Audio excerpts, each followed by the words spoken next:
Ici au Forum de la croissance verte à Angoulême avec Alain Rousset, président de la région Nouvelle-Aquitaine. Bonjour Monsieur Rousset. Bonjour. Vous venez de faire le tour de ce forum. Une question toute simple s'impose. Quel est votre ressenti, votre impression?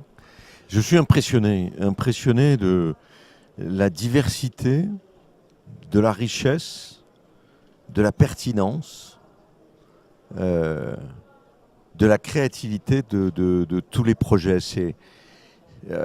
On est dans un salon d'affaires. Hein, c'est pas simplement du militantisme.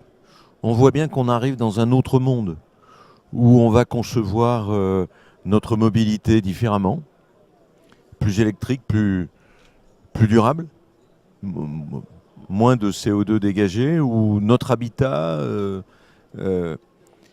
et où aussi on va être capable d'initier des technologies qu'on ne va pas forcément acheter toujours en Extrême-Orient ou aux États-Unis. Donc vous connaissez mon appétit pour l'entreprise, pour la technologie, l'innovation, les startups. Donc nous, aujourd'hui, on est là pour faire en sorte que dans le mot start-up, il y a deux mots en fait. Que le mot le plus important soit le mot up.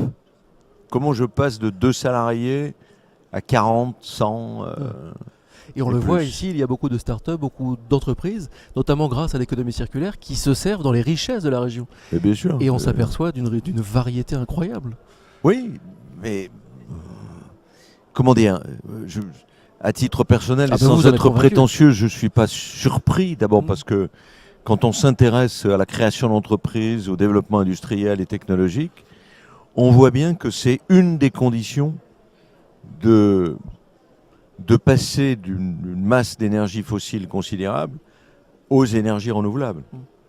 La convention qu'on a passée il y a 4 ans avec Hydro-Québec, cette entreprise québécoise très en pointe sur le stockage de l'énergie, est essentielle pour ces énergies renouvelables. Ce sont des énergies aléatoires. Donc il faut les stocker au moment où elles produisent à plein régime. Et puis il y a plein de diversité. J'ai vu une petite entreprise qui va permettre de mieux ou de prendre à son compte les fameux compteurs Linky qui sont d'abord installés pour un RDF. Là, on est vraiment dans comment je réfléchis à ma consommation, à ma dépense d'énergie. Ensuite, nous, il faut qu'on aille plus loin. Comment je stimule la transition énergétique des bâtiments. Comment je fais que l'efficacité énergétique de ces bâtiments se transforme, que je ne gaspille pas une partie du chauffage. Comment je me déplace d'une autre manière. Comment, voilà, avec la difficulté qu'on a vue tout à l'heure, qui est que une centrale solaire, une éolienne, même une hydrolienne, tout ça provoque ce fameux mouvement NENBI, pas dans mon jardin. Hein. Et c'est le paradoxe aujourd'hui dans lequel se trouve le mouvement environnemental. À la fois, je veux une transition énergétique. Je suis parfaitement conscient que c'est l'avenir de la planète, mais pas chez moi. Et on voit qu'ici, dans cette région, il y a des atouts considérables, une dynamique est en marche, qui est prête à affronter le monde actuel, mais le monde de demain qui arrive aussi. Le monde actuel et l'exportation. Et oui. Et l'exportation.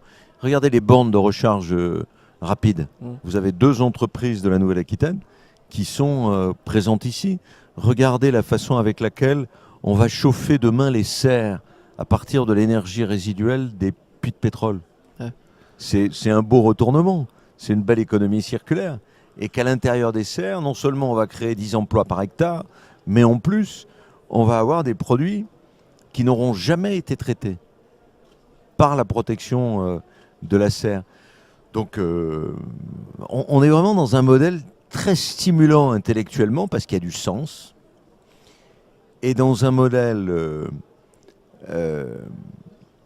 efficace sur le plan de l'emploi, sur le plan du changement du type d'emploi, parce que ce sont des emplois de haut niveau. Merci beaucoup, Monsieur le Président. Avec plaisir.